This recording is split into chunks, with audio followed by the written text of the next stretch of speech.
The arithmetic class was in progress. The teacher was solving questions on division. On the blackboard were drawn 3 bananas.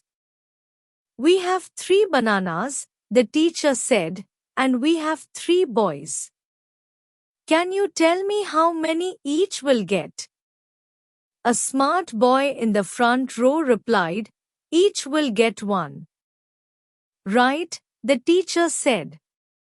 Now, similarly, if 1,000 bananas are distributed among 1,000 boys, each will get 1, isn't that so? While the teacher was explaining, a boy sitting in one corner raised his hand and stood up. The teacher stopped and waited for the boy to speak. "Sir," the boy asked, "if no banana is distributed among no one, will everyone still get 1 banana?" There was a roar of laughter in the class. "What a silly question to ask." "Quite," the teacher said loudly and thumped the desk. "There's nothing to laugh at. I will just explain what he means to say. For the division of bananas, we divided 3 by 3, saying that each boy will get 1 banana. Similarly, we divided 1,000 by 1,000 to get 1. What he is asking is that if 0 banana is divided among 0, will each one get 1? The answer is no. Mathematically, each will get an infinite number of bananas. Everyone laughed again. The boys understood the trick arithmetic had played upon them. What they could not understand was why the teacher later complimented the boy who had asked that absurd question. The boy had asked a question that had taken mathematicians several centuries to answer. Some mathematicians claimed that 0 divided by 0 was 0. Others claimed it to be unity. It was the Indian mathematician Bhaskar who proved that it is infinity. The boy who asked the intriguing question was Srinivasa Ramanujan. Throughout his life, whether in his native Kumbakonam or Cambridge, he was always ahead of his mathematics teachers. Ramanujan was born in Erode in Tamil Nadu on 22 December 1887. His father was a petty clerk in a cloth shop. From early childhood it was evident that he was a prodigy. Senior students used to go to his dingy house to get their difficulties in mathematics solved. At the age of 13, Ramanujan was able to get Loney's trigonometry from a college library. Not only did he master this rather difficult book but also began his own research. He came forth with many mathematical theorems and formulae not given in the book, though they had been discovered much earlier by great mathematicians.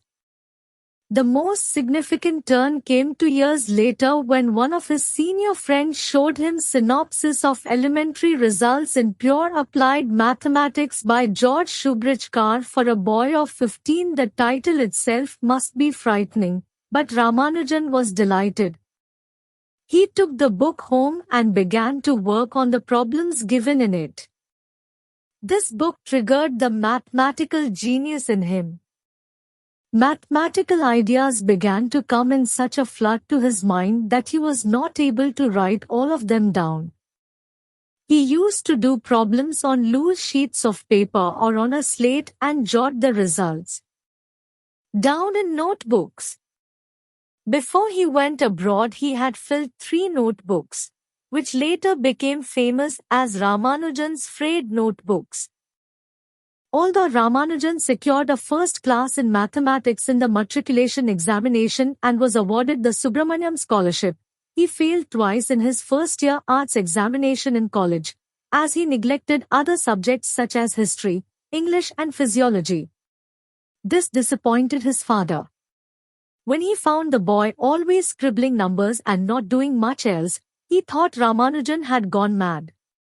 Ramanujan began to look for a job. He had to find money not only for food but for papers as well to do his calculations. He needed about 2,000 sheets of paper every month. Ramanujan started using even scraps of paper he found lying on the streets. Sometimes he used a red pen to write over what was written in blue ink on the piece of paper he had picked up. Unkempt and uncaught, he would visit offices, showing everyone his frayed notebooks and telling them that he knew mathematics and could do a clerical job.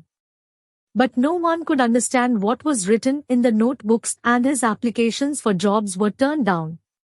Luckily for him, he at last found someone who was impressed by his notebooks. He was the director of Madras Port Trust, Francis Spring, and he gave Ramanujan a clerical job on a monthly salary of 25 rupees. Later, some teachers and educationists interested in mathematics initiated a move to provide Ramanujan with a research fellowship. On 1 May 1913, the University of Madras granted him a fellowship of 75 rupees a month, though he had no qualifying degree. A few months earlier, Ramanujan had sent a letter to the great mathematician G. H. Hardy of Cambridge University, in which he set out 120 theorems and formulae. Among them was what is known as the Riemann series, a topic in the definite integral of calculus. But Ramanujan was ignorant of the work of the German mathematician George F. Riemann, who had earlier arrived at the series, a rare achievement. Also included was Ramanujan's conjecture about the kind of equations called modular. Pierre Deligne subsequently proved this conjecture to be correct. It did not take long for Hardy and his colleague, J. Littlewood, to realize that they had discovered a rare mathematical genius. They made arrangements for Ramanujan's passage and stay at Cambridge University. On 17 March 1914, he sailed for Britain. Ramanujan found himself a stranger at Cambridge.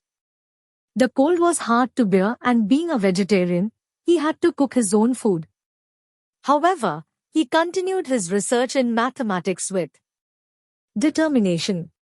In the company of Hardy and Littlewood, he could forget much of the hardship he had to endure.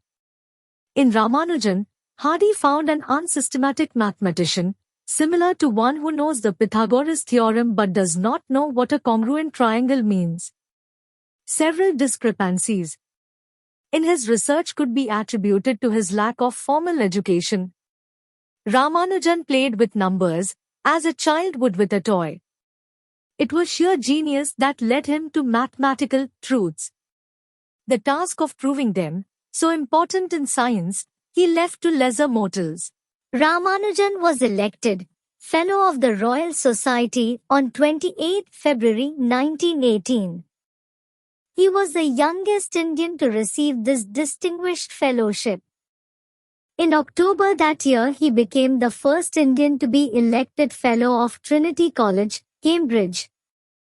His achievements at Cambridge include the Hardy-Ramanujan-Littlewood circle method in number theory, Rosa-Ramanujan's identities in partition of integers, a long list of the highest composite numbers, besides work on the number theory and the algebra of inequalities. In algebra, his work on continued fractions is considered to be equal in importance to that of great mathematicians like Leonhard Euler and Jacobi. While Ramanujan continued his research work, tuberculosis, then an incurable disease, was devouring him. Ramanujan was sent back to India, and when he disembarked, his friends found him pale, exhausted and emaciated. To forget the agonizing pain, he continued to play with numbers even on his deathbed. Besides being a mathematician, Ramanujan was an astrologer of repute and a good speaker. He used to give lectures on subjects like God, zero and infinity.